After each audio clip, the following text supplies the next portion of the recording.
In the year 1912, the great ship known as the Titanic went down in the icy waters of the North Atlantic Ocean. That ship was the ultimate in human knowledge and ingenuity.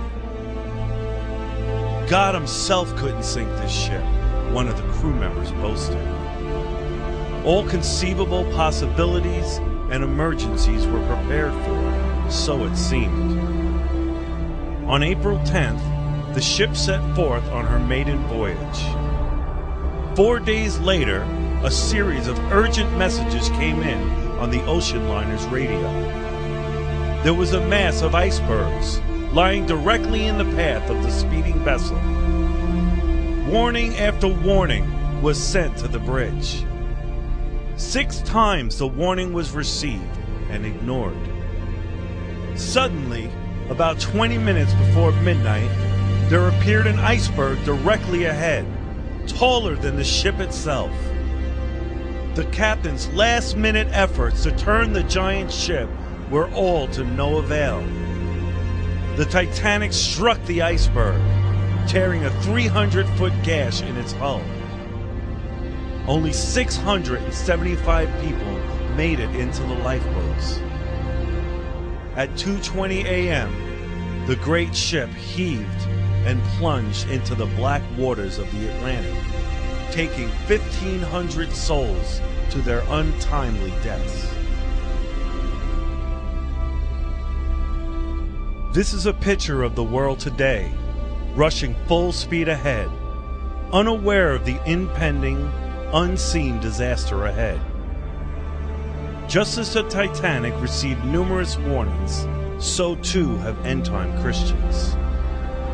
We are witnessing last-day prophecies being fulfilled right before our very eyes. The formation of Israel, an increasingly lawless society, the rise of false prophets, an increase in knowledge, wars and rumors of wars, earthquakes and famines, the world headed for a one-world government.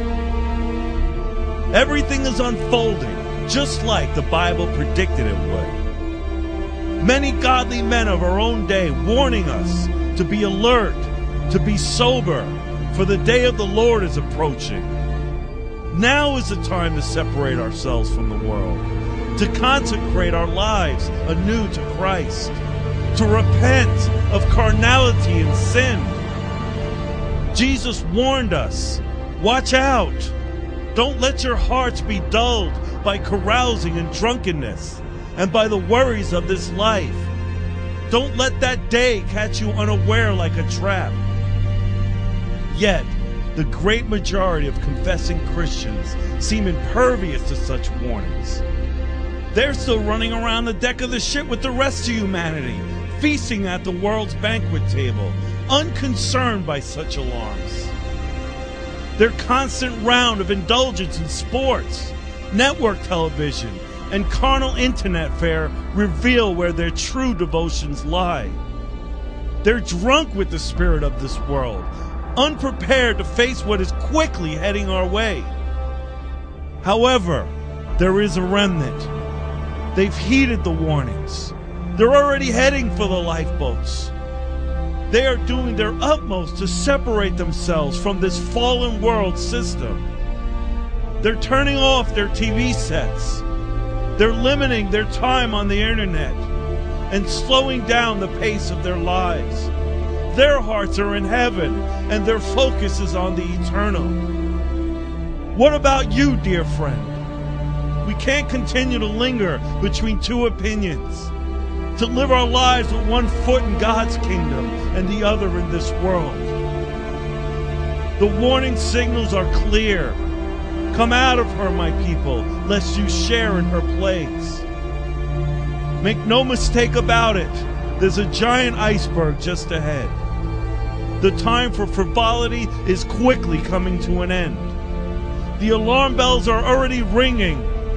The warnings have sounded. Do you hear them? Are you getting into the lifeboat? Or are you still on deck gorging yourself with the world? Are you heeding the warnings, or will you be swept away with all the others?